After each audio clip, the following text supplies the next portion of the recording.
नमस्कार दोस्तों, GS recipe के यूट्यूब चैनल पर आपका स्वागत है। आज हम वीकली कंपाइलेशन के पार्ट 17 के बारे में डिस्कस करेंगे। इसमें 11 फरवरी से लेके 17 फरवरी 2024 इस वन वीक में जो भी 10 इंपॉर्टेंट न्यूज़ हुई हैं उसके बारे में डिस्कस करेंगे। उसको करने से पहले एक बात और याद रखिएगा, आप इस वीडियो की PDF अगर आपको चाहिए तो डिस्क्रिप्शन में दिए गए टेलीग्राम लिंक पर जाकर आप उसको फ्री ऑफ कॉस्ट डाउनलोड कर सकते हैं। तो उसको डिस्कस करने से पहले हम देख लेते हैं कि इस वन वीक में कौन से इंटरनेशनल डे जो है वो मनाए गए। 11 फरवरी को विश्व बीमार दिवस मनाया गया, 13 फरवरी को विश्व रेडियो दिवस मनाया गया और 14 फरवरी को वैलेंटाइन डे जो है वो मनाया गया। आज का मोटिवेशनल कोट देख लेते हैं। आज का मोटिवेशन है कि हारना कोई अपराध नहीं है, लेकिन हार मान लेना अपराध है। तो इस बात को हमेशा याद रखिएगा। इसी के साथ आज की पहली न्यूज़ की शुरुआत करते हैं। पहली न्यूज़ क्या है? पहली न्यूज़ है कि ऑस्ट्रेलिया ने फाइनल में भारत को 79 रनों से हराकर अंडर 19 पुरुष वनडे क्रिकेट विश्व कप का खिताब जो है वो जीत लिया है। ऑस्ट्रेलिया ने 11 फरवरी 2024 को दक्षिण अफ्रीका के बेनोनी में खेले गए अंडर 19 पुरुष वनडे क्रिकेट विश्व कप के फाइनल में भारत को 79 रनों से हराकर खिताब अपने नाम किया है। यह जो खिताब है ऑस्ट्रेलिया का चौथा अंडर 19 विश्व कप खिताब था। वह लगातार दूसरी बार खिताब जीतने में ये जो है वो सफल रहे, मतलब पिछली बार भी जो है इन्होंने ही जीता था। ऑस्ट्रेलियाई टीम ने पहले बल्लेबाजी करते हुए 7 विकेट पर 253 रन बनाए थे। फिर उसके बाद भारतीय टीम को 43.5 ओवरों में 174 रन पर ऑल आउट कर दिया था। ऑस्ट्रेलियाई के जो कप्तान थे टॉम रॉब्स, इन्होंने 74 रनों की शानदार पारी खेली और इनको मैन ऑफ द मैच चुना गया। लेकिन एक और फैक्ट याद रखिएगा कि जो इंडिया की अंडर 19 क्रिकेट वर्ल्ड कप की जो टीम है, इसने सबसे ज़्यादा खिताब जो है अपने पास रखे हैं। ऑस्ट्रेलिया 4 बार इस किताब को अपने नाम किया है और इंडिया 5 बार इस किताब को अपने नाम किया है। तो इसको याद रखिएगा। आज की पहली न्यूज़ क्या हो गई कि ऑस्ट्रेलिया ने फाइनल में भारत को 79 रनों से हराकर अंडर 19 पुरुष वनडे क्रिकेट विश्व कप जो है वो जीत लिया है। दूसरे न्यूज़ की ओर बढ़ते हैं। दूसरी न्यूज़ है कि 11 फरवरी को विज्ञान में महिलाओं और लड़कियों का अंतर्राष्ट्रीय दिवस जो है वो मनाया गया, यानी कि international day of women and girls in science. विज्ञान में महिलाओं और लड़कियों के अंतर्राष्ट्रीय दिवस को हर साल 11 फरवरी को मनाया जाता है। इस दिन को मनाने के लिए 22 दिसंबर 2015 को संयुक्त राष्ट्र महासभा यानी कि यूनाइटेड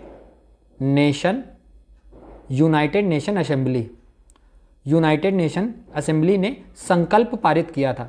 इस दिन को मनाने का जो मकसद है वह विज्ञान और प्रौद्योगिकी के क्षेत्र में लैंगिक समानता यानी कि जेंडर इक्वलिटी को बढ़ावा देना है। याद रखिएगा, जेंडर इक्वलिटी जो है ना, हमारे जो 17 गोल हैं SDG के, यानी कि सस्टेनेबल डेवलपमेंट गोल के जो 17 लक्ष्य निर्धारित किए गए हैं, उनमें से एक लक्ष्य लैंगिक समानता यानी कि जेंडर इक्वलिटी का भी है। तो आप कमेंट सेक्शन में लिख के बताइए कि जो जेंडर इक्वलिटी है वो SDG का कौन सा गोल है, ये आप कमेंट सेक्शन में लिख के जरूर बताइएगा। तो विज्ञान और प्रौद्योगिकी के क्षेत्र में लैंगिक समानता को बढ़ावा देना है। इस दिन को मनाने का मकसद महिलाओं और लड़कियों की याद करना भी है जिन्होंने विज्ञान और प्रौद्योगिकी में महत्वपूर्ण भूमिका निभाई है। यह जो दिन है एक अनुस्मारक है कि महिलाएं और लड़कियां विज्ञान और प्रौद्योगिकी समुदायों में महत्वपूर्ण भूमिका निभाती हैं और उनकी भागीदारी को मजबूत किया जाना भी चाहिए। यूनेस्को, जो कि यूनाइटेड नेशन की ही एक ऑर्गेनाइजेशन है, कि वैश्विक प्राथमिक लैंगिक समानता है जिसका मकसद लड़कियों को शिक्षा में समर्थन देना और उन्हें बेहतर अवसर प्रदान करना है। दुनिया भर में विज्ञान अनुसंधान में कार्यरत लगभग 33% जो हैं वो महिलाएं हैं। तो आज की दूसरी न्यूज़ क्या हो गई कि 11 फरवरी को विज्ञान में महिलाओं और लड़कियों का अंतर्राष्ट्रीय दिवस जो है वो मनाया गया। अगली न्यूज़ की ओर बढ़ते हैं। तीसरी न्यूज़ क्या है आज की कि IREDA और IIT भुवनेश्वर ने स्वच्छ ऊर्जा नवाचार के लिए समझौता ज्ञापन पर हस्ताक्षर किए हैं। भारतीय नवीकरणीय ऊर्जा विकास एजेंसी लिमिटेड यानी कि IREDA और IIT भुवनेश्वर ने स्वच्छ ऊर्जा क्षेत्र में नवाचार और अनुसंधान को बढ़ावा देने के लिए एक समझौता ज्ञापन पर हस्ताक्षर किए हैं। यह जो समझौता ज्ञापन है ये IIT भुवनेश्वर में आयोजित 100 क्यूब स्टार्टअप कॉन्क्लेव में हस्तांतरित किया गया था। इस समझौते का जो ज्ञापन का जो उद्देश्य है वो नवाचार और अनुसंधान पहल, प्रौद्योगिकी हस्तांतरण और स्टार्टअप इकोसिस्टम में सहयोगात्मक प्रयासों का समर्थन करना है। IREDA और IIT भुवनेश्वर संयुक्त रूप से किन क्षेत्रों में काम करेंगे? मुख्यतः इन 4 क्षेत्रों में काम करेंगे। पहला क्षेत्र है नवीकरणीय ऊर्जा प्रौद्योगिकी के लिए अनुसंधान और विकास के क्षेत्र में काम किया जाएगा। नवीकरणीय ऊर्जा क्षेत्र में स्टार्टअप को सहायता प्रदान करना, इसके क्षेत्र में काम किया जाएगा। तीसरा, नवीकरणीय ऊर्जा पर प्रशिक्षण कार्यक्रम और कार्यशालाएं आयोजित करना, इसके ऊपर भी काम किया जाएगा। और नवीकरणीय ऊर्जा नीति और विनियमन पर अध्ययन, इसके ऊपर भी काम जो है वो किया जाएगा। तो आज की तीसरी न्यूज़ क्या हो गई कि IREDA और IIT भुवनेश्वर ने स्वच्छ ऊर्जा नवाचार के लिए समझौता ज्ञापन पर हस्ताक्षर किए हैं। अगली न्यूज़ की ओर बढ़ते हैं। अगली न्यूज़ क्या है? श्रीलंका और मॉरिशस में भारत की UPI सेवाओं की शुरुआत। नेपाल में भी NPI UPI सेवा के लिए तैयार हो गया। यानी कि याद रखिएगा, UPI जो है अब श्रीलंका में भी, मॉरिशस में और नेपाल में, इन तीनों जगह भी अब लागू हो जाएगा। हमारे देश के प्रधानमंत्री नरेंद्र मोदी जी ने 12 फरवरी 2024 को श्रीलंका और मॉरिशस में भारत की UPI सेवाओं की शुरुआत की थी। यह पहली बार है कि भारत की डिजिटल भुगतान प्रणाली को किसी अन्य देश में लागू किया गया है। इस कार्यक्रम में श्रीलंका के राष्ट्रपति रानिल विक्रमसिंघे जी और मॉरिशस के प्रधानमंत्री प्रविंद जुगनाथ जी भी शामिल हुए थे। प्रधानमंत्री नरेंद्र मोदी जी ने इस अवसर पर कहा कि यह दोनों देशों के बीच संबंधों को बहुत मजबूती प्रदान करेगा। UPI के श्रीलंका और मॉरिशस में लॉन्च होने से इन देशों के लोगों को कई लाभ भी मिलेंगे। वे अब भारत में आसानी से भुगतान कर सकेंगे और भारत में खरीदारी करते समय उन्हें नकदी या कार्ड ले जाने की आवश्यकता नहीं होगी। इन दोनों देशों के बाद अब नेपाल ने भी अपने NPI प्रणाली को भारत के UPI प्रणाली से लिंक करने के ज्ञापन समझौते पर हस्ताक्षर कर दिया है। तो आज की चौथी न्यूज़ क्या हो गई कि श्रीलंका और मॉरिशस में भारत की UPI सेवाओं की शुरुआत हो चुकी है और नेपाल ने भी NPI और UPI सेवा के लिए तैयार हो गया है। अगली न्यूज़ की ओर बढ़ते हैं। अगली न्यूज़ है कि संगीत नाटक अकेडमी ने हैदराबाद में दक्षिण भारत सांस्कृतिक केंद्र की स्थापना की है। संगीत नाटक अकेडमी ने हैदराबाद में अपना क्षेत्रीय केंद्र स्थापित किया है। इसका नाम दक्षिण भारत सांस्कृतिक केंद्र रखा है। इसका उद्घाटन 12 फरवरी 2024 को पूर्व उपराष्ट्रपति M वेंकैया नायडू जी ने और केंद्रीय पर्यटन और संस्कृति मंत्री जी किशन रेड्डी जी ने किया। भारत सरकार ने 31 मई 1952 को संगीत नाटक अकेडमी की स्थापना की थी। इसको याद रखिएगा, ये इंपॉर्टेंट है कि इसकी स्थापना कब हुई थी। यह भारत की संगीत और नाटक की सबसे बड़ी राष्ट्रीय स्तर की अकेडमी है। इसका जो मुख्यालय है वह दिल्ली के रविंद्र भवन में है। दक्षिण भारत सांस्कृतिक केंद्र का उद्देश्य क्या होगा? इसका उद्देश्य दक्षिण भारत की विविध सांस्कृतिक विरासत को बढ़ावा देना है। तो आज की पांचवी न्यूज़ क्या हो गई कि संगीत नाटक अकेडमी ने हैदराबाद में दक्षिण भारत सांस्कृतिक केंद्र की स्थापना की है। अगली न्यूज़ की ओर बढ़ते हैं। अगली न्यूज़ है कि नई नीति के तहत किसी भी कॉलेज या विश्वविद्यालय में प्रवेश के लिए छात्रों के पास ABC ID होना अनिवार्य है।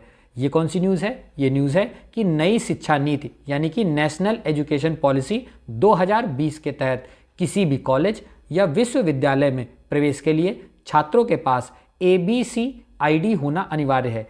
ABC ID छात्रों को उनकी शैक्षिक उपलब्धियों का एक डिजिटल रिकॉर्ड प्रदान करता है, जिसमें उनके द्वारा अर्जित क्रेडिट, उनके प्रदर्शन का विवरण और उनके द्वारा प्राप्त प्रमाण पत्र शामिल हैं। यह छात्रों को अपनी शिक्षा को अधिक लचीले ढंग से पूरा करने में मदद करता है, क्योंकि वे विभिन्न संस्थानों में क्रेडिट स्थानांतरित कर सकते हैं और अपनी आवश्यकताओं के अनुसार अपनी शिक्षा को अनुकूल भी कर सकते हैं। ABC ID प्राप्त करने के लिए छात्रों को ABC पोर्टल पर पंजीकरण कराना होगा। आप एक काम कर सकते हैं, जो भी आपको PDF मिलेगी इस लिंक पर आप क्लिक करेंगे तो डायरेक्ट उस साइट पे आप पहुंच सकते हैं। तो इस पर पंजीकरण कराना होगा और अपनी शैक्षिक जानकारी प्रदान करनी होगी। इसके बाद उन्हें एक ABC ID जारी किया जाएगा, जिसका उपयोग वे विभिन्न शैक्षिक उद्देश्यों के लिए कर सकते हैं। ABC ID का पूरा नाम क्या है? ABC ID का पूरा नाम academic bank of credit card है। यह जो है वह 12 अंकों की विशिष्ट पहचान संख्या है। इसको याद रखिएगा, किसी भी वनडे एग्जाम में पूछा जा सकता है कि जो ABCID है वो कितने अंकों की विशिष्ट पहचान संख्या है। तो यह 12 अंकों की विशिष्ट पहचान संख्या है। यह एक वर्चुअल स्टोर हाउस है जो हर स्टूडेंट के डेटा को संपूर्ण रिकॉर्ड रखता है। ABCID कार्ड का मूल उद्देश्य जो है वह छात्रों को उनकी उच्च शैक्षणिक गतिविधियों तक आसान और स्वतंत्र पहुंच प्रदान करना है। इस कार्ड के तहत सभी कॉलेज स्टूडेंट अपने डेटा स्टोर कर सकते हैं। इसके जरिए छात्र अपना परीक्षा परिणाम और अन्य कॉलेज संबंधी जानकारी भी प्राप्त कर सकते हैं। ABCID कार्ड बनवाना सभी छात्रों के लिए अनिवार्य है। इस कार्ड से छात्रों को कई प्रकार के लाभ भी मिलते हैं। एडमिशन कराते समय या परीक्षा का फॉर्म भरते समय इसकी आवश्यकता पड़ती है। इस कार्ड से छात्रों को शिक्षा में भी छूट प्रदान की जाती है। इस कार्ड से विद्यार्थी शिक्षण संस्थान में एक से अधिक प्रवेश ले सकते हैं और निकास की भी अनुमति होती है। तो इसके कुछ महत्वपूर्ण बिंदु हैं, आप इसको भी देख सकते हैं कि अपार आईडी यानी कि ABCID जो है ये 12 अंकों का एक यूनिक कोड होगा। इसके लिए आधार कार्ड की ज़रूरत भी होगी। कॉलेज या यूनिवर्सिटी में एडमिशन के लिए एकेडमिक बैंक ऑफ क्रेडिट यानी कि ABC की ज़रूरत होगी। स्टूडेंट को एकेडमिक अकाउंट में हायर एजुकेशन कोर्स के लिए क्रेडिट दिए जाएंगे। ये कॉमर्शियल बैंक जैसा होगा जहां पॉइंट्स ऐड होंगे। इस आईडी से स्टूडेंट देश के किसी भी यूनिवर्सिटी या कॉलेज में एडमिशन ले सकते हैं और इसका रजिस्ट्रेशन स्टूडेंट के लिए ऑप्शनल होगा। तो आज की 6वीं न्यूज़ क्या थी कि नई शिक्षा नीति यानी कि न्यू एजुकेशन पॉलिसी के तहत किसी भी नेशनल एजुकेशन पॉलिसी के तहत किसी भी कॉलेज या विश्वविद्यालय में प्रवेश के लिए छात्रों के पास ABCID होना अनिवार्य हो गया है। अगली 7वीं न्यूज़ की ओर बढ़ते हैं। 7वीं न्यूज़ क्या है कि भारत सरकार और ADB ने ब्रह्मपुत्र नदी प्रबंधन के लिए 200 मिलियन के ऋण एग्रीमेंट पर हस्ताक्षर किए हैं। भारत सरकार और एशियाई डेवलपमेंट बैंक यानी कि ADB, आप कमेंट सेक्शन में ये भी लिख के बताइए कि ये जो ADB बैंक है इसका मुख्यालय कहाँ पर है और इसके इस समय जो हेड हैं वो कौन है। कमेंट सेक्शन में लिख के ज़रूर बताइएगा। गूगल में सर्च करेंगे तो आपको इसी बहाने याद भी होगा। तो भारत सरकार और एशियाई विकास बैंक यानी कि ADB ने ब्रह्मपुत्र नदी प्रबंधन के लिए 200 मिलियन के ऋण एग्रीमेंट पर हस्ताक्षर किए हैं। ब्रह्मपुत्र नदी कौन सी है? जैसे सपोज करिए आपका ये इंडिया का मैप है, ठीक है, इंडिया का एक मिनट, ये इंडिया का आपका सपोज करिए मैप है, ये इधर हिमाचल प्रदेश, ये नेपाल। यहाँ से मानसरोवर लेक के पास से यहाँ से आपकी एक नदी निकलती है तिब्बत में, जिसको हम तिब्बत में यारलंग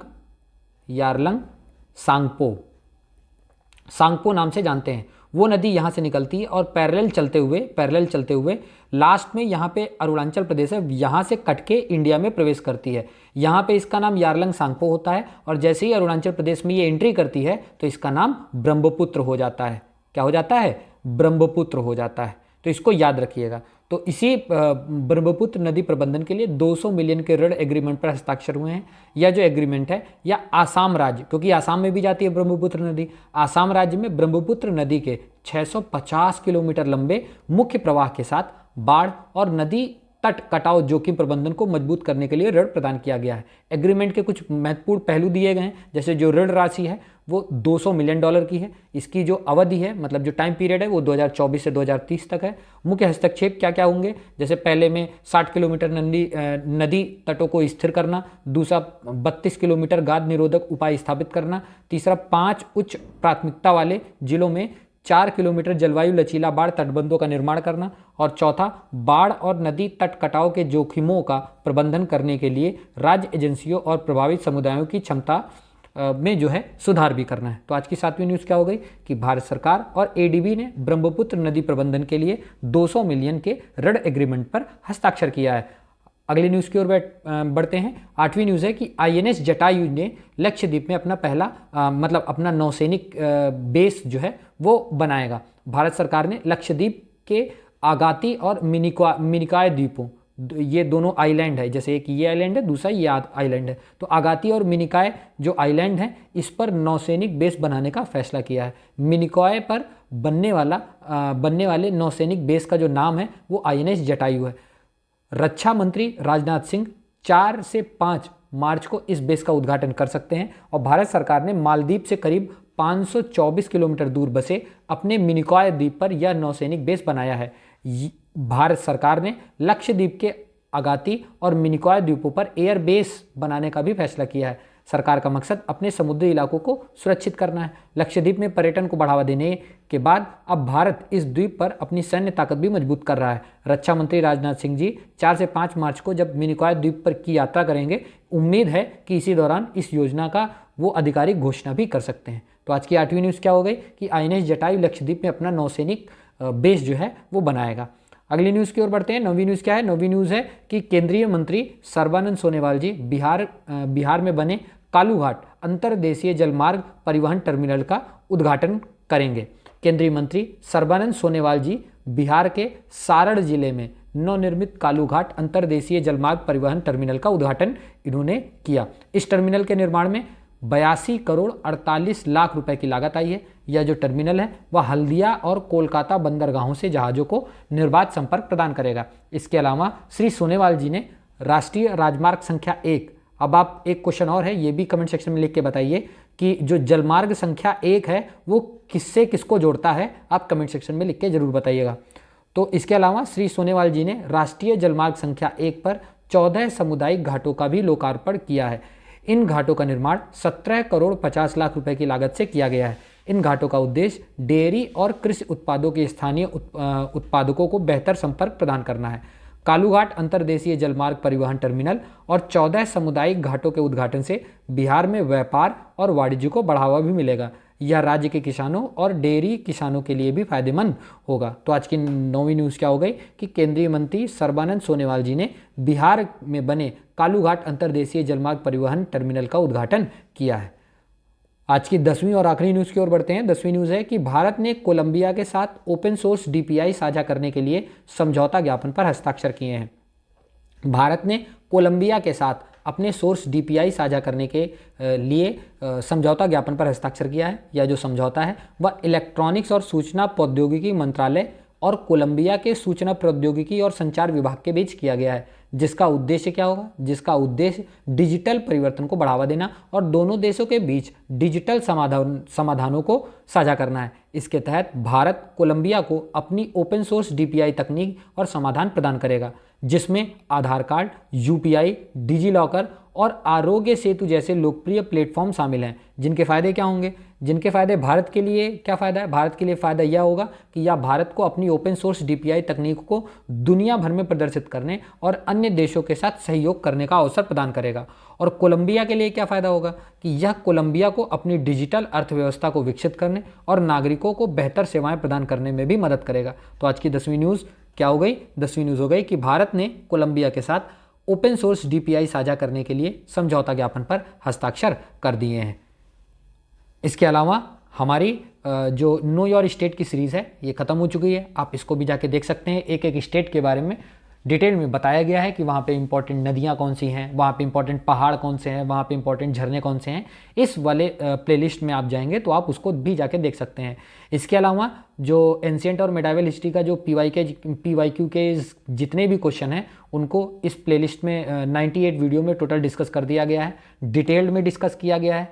अगर आप इसको कर लेते हैं और इसका आप नोट्स बना लेते हैं तो आपको कहीं से भी और एंशिएंट और मिडाइवल हिस्ट्री पढ़ने की ज़रूरत नहीं पड़ेगी। और ये जो पॉलिटी की जो सीरीज़ है ये चल रही है, तो कमेंट सेक्शन में लिख के ज़रूर बताइएगा कि ये जो हमारी पॉलिटी की सीरीज़ चल रही है और ये जो हमारी करंट की सीरीज़ चल रही है कैसी लग रही है आपको। अगर कुछ चेंजिंग करनी हो, कुछ सजेशन देना हो तो आप कमेंट सेक्शन में लिख के ज़रूर बता सकते हैं। तो प्लीज़ वीडियो को लाइक करिएगा और चैनल को सब्सक्राइब करिएगा। धन्यवाद।